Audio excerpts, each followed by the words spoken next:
неалкохолниот масен црн дроб и неалкохолниот стеатохепатит се заболувања кои што се расширени во светски рамки на цел континент, меѓутоа најмногу западните земји се зафатени со овие заболувања, така да бидејќи ние би се сметале дека припаѓаме на тој регион и на тие навики на живење и исхрана, светските трендови и тенденции се присутни и во нашата држава. Значи, стеатохепатитот со годините, како поминуваат годините, така се повеќе се зголемува бројката на заболени лица.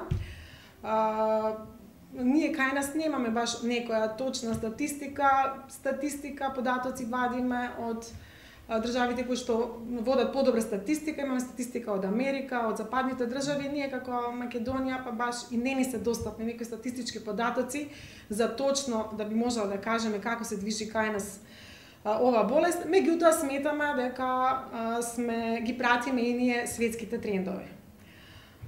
Што се однесува до пандемијата на корона, би кажала дека ова пандемија многу неповолно влијаеше на следење и откривање на сите хронични заболувања, па и на овие заболувања. Затоа што овде се работи за заболувања кои што се практично во првата фаза асимптоматски. Значи, не знаеме ние дека ја носиме таа болест, симптоми нема, најчесто се откриваат случајно при прегледување на систематски преглед, анализи на крвта или анализи ехо на абдомен заради некоја друга потреба. И се забележуваат промени во хепаталните ензими, заместен црн дроб, кој што понатаму не води кон сомневање дека се работи за вакви заболувања, кои што би поттикнале следни испитувања, исследувања и докажувања на овие болести. Со тоа, пандемијата на корона нас не спречи да ги следиме било кои хронични заболувања. Целиот здравствен систем беше подреден на лекување и третирање на пациентите со корона, така да јас лично како лекар верувам, немам податоци, меѓутоа верувам дека многу случаи остана скриени и недокажани во овој период од година и пол-две, колку е веќе короната кај нас присутна.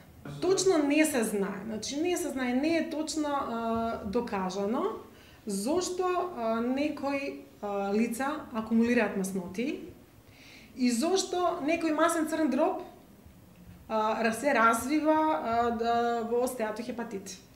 Не се знае, меѓутоа знаеме дека овие заболувања се поврзани секогаш со дебелина, дијабет, зголемени масноти во крвта.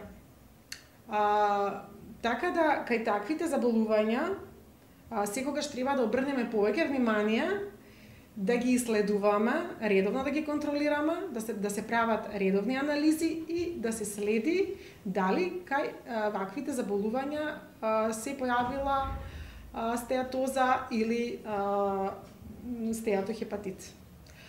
Секако дека секоја болест има и некои генетски предиспозиции, истото е случајот и кај овие заболувања, значи одредени фамилии генетски оптеретени почесто ја развиваат оваа болест.